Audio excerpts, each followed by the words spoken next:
জানের জান, জীবনের জীবন, যার কষ্ট আমার আল্লাহ সহ্য করতে পারে না।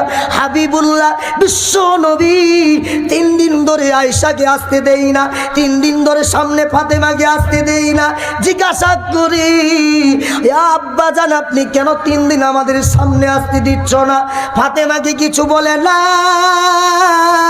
ফাতেমা দরজার আড়ালে লুকিয়ে লুকিয়ে দেখে আব্বা জান কখনো মেসওয়াক ঘষে আর কখনো কারো সঙ্গে কথা বলে।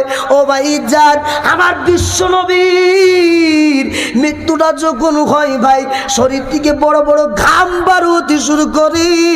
এত যন্ত্রণা, এত কষ্ট আমার নবী সহ্য করতে পারে না। এ নবীর উম্মতিরা, এ নবীর উম্মতিরা, আমার নবী যদি সহ্য না করতে পারে মৃত্যুর যন্ত্রণা, এত কষ্ট, মৃত্যুর যন্ত্রণা এত ভয়, এত ভয়ঙ্কর, নবী সহ্য করতে পারে না। এ নবীর উম্মতিরা আমরা কেমন করে সহ্য করি একবার আপনারাই বলুন। বিশ্ব নবী ফাতিমাতুজ জাহরা রাদিয়াল্লাহু তাআলা আনহাকে বলছে যে আমার ফাতিমা তুমি শোনো, আমার কাছ থেকে তোমরা সরে যাও, আমার যাবার সময় হয়ে গিয়েছে, আমার কাজ, ফেরেশতারা আসতেছে, জিবরাইল এসেছে, আমার কাজ ওহী নিয়ে, আমাকে এখনই চলে যেতে হবে দুনিয়া থেকে। ভাই জানেরা, আল্লাহর নবী মৃত্যু যন্ত্রণায় বড় কষ্ট পাচ্ছে। এ উম্মতিরা, এ উম্মতিরা, এ আল্লাহর বান্দারা, আপনি কি মরবেন না? আপনি কি দুনিয়া ছাড়বেন না? কবরে যেদিন যাবে, কবরের ভিতরে আপনার টাকার হিসাব নেওয়া হবে। ভাই টাকার হবে, গাড়ির হবে, কটা বউ করছো হবে, কটা শালি গেলে ঘুরছো হবে। এ উত্তর দিবেন, রাগ করবেন না। আপনি কটা মালকে নিয়ে বাজারে ঘুরিয়েছেন বলবে, জিজ্ঞাসা করা হবে না। সেদিন জিজ্ঞাসা করা হবে মান রাব্বুকা, তোমার রব কি ছিল?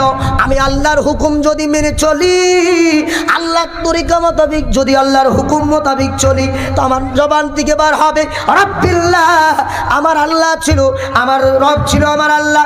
যদি আল্লাহকে না মানি, আল্লাহর হুকুম যদি না মানতে পারি, জবান থেকে বার হবে লা আদরি, পৃথিবীর জমিনে আমি কিছু জানতাম না।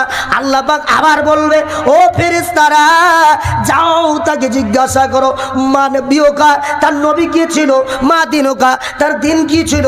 নবীর তরিকা যদি মানতাম, দিনের প্রতি, ইসলামের প্রতি যদি মহব্বত রাখতাম, ইসলামকে যদি ভালোবাসতাম, কবরের ভিতরে এক একটা প্রশ্নের উত্তর বার হয়ে যেত। আজকে আমরা সেই মৌতটাকে ভুলে গিয়েছি। আল্লাহ নবী হাদিসে বলা হয়েছে, মৃত্যুটাকে সারাদিনে তুমি কয়েকবার মনে করতে থাকো, মৃত্যুকে সারাদিনে তুমি মনে করতে থাকো। আর আমরা মৃত্যু কি মনে করব? আমরা সকালবেলায় ঘুম থেকে উঠে কার মারবো, কার ক টাকা হড়পাবো, সেই ধান্দাটা আমাদের বেশি, সেই ধান্দাটা আমাদের বেশি। ভাইজান নবীকে কেমন ভালোবেসেছিল, জঙ্গলের হরিণ আল্লাহর নবীকে মহব্বত করেছিল। আল্লাহর নবী ওই রাস্তা দিয়ে যখন যায়, ওই হরিণ ডাক দিয়ে বলে, ইয়া রাসূলুল্লাহ, ইয়া হাবিবাল্লাহ, হুজুর একটু দাঁড়ান, একটু দাঁড়ান। আল্লাহর নবী বললেন, ও হরিণ তুমি কেন দাঁড়াতে বলছো বলো? হরিণ বলে, ইয়া রাসূলুল্লাহ, ইয়া হাবিবাল্লাহ, ইয়া রাসূলুল্লাহ, হুজুর আমার বাড়িতে 3টা বাচ্চা রয়েছে আমার, তারা আজ 3 দিন ধরে দুধ খেতে পায় না, দুধ পান করতে পারে না। আপনি যদি একটু বলতেন এই ইহুদিকে, এই শিকারীকে, তবে আমি আমার বাচ্চাদের দুধ পান করাতাম। একটু যদি বলতেন তাহলে আমরা আমার বাচ্চাকে দুধ পান করাতাম। তো ভাই মহতারাম বুজুর্গ দোস্ত, আল্লাহর নবী ইহুদি শিকারীকে ডেকে বলছে, এই ইহুদি আমার কথাই একটু রাখবে। তো আল্লাহর নবীর কথা শুনে বলছে, কি কথা বলো? বলছে এই উট, এই হরিণটাকে ছেড়ে দাও। ফ্যান ছাড়ুন, এই হরিণটাকে ছেড়ে দাও। আল্লাহর নবী যখন বলল, ইহুদি মানল না, না ছাড়া যাবে না।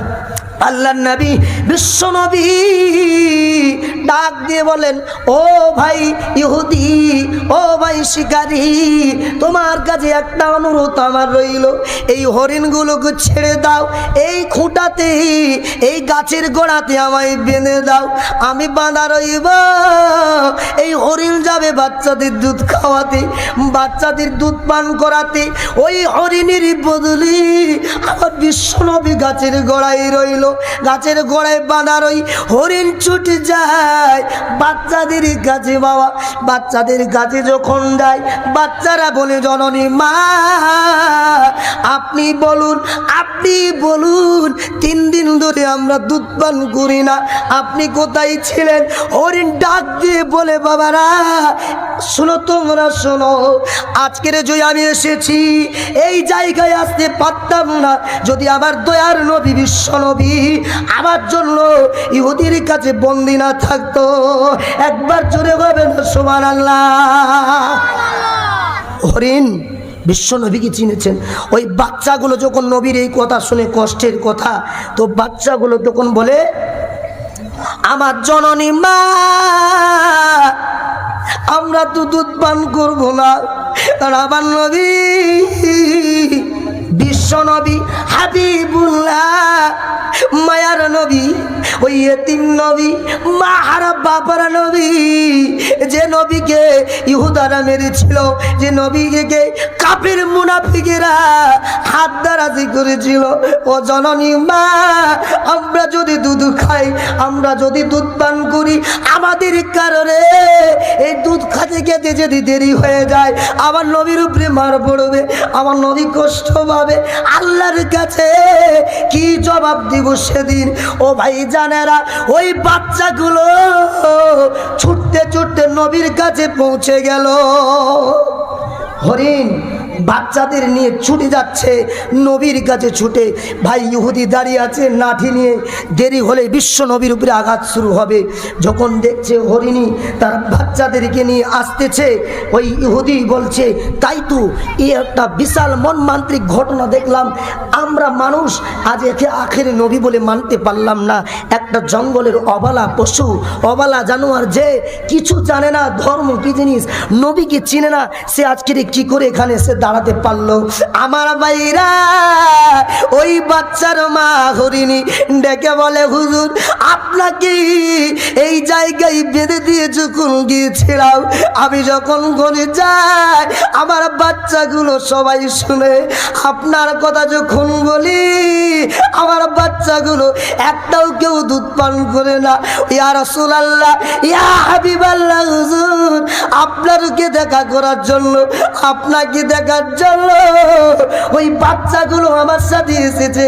ইয়া রাসূলুল্লাহ, ইয়া হাবিবাল্লাহ, হুজুর গো আপনাকে এরা কত মহব্বত করে।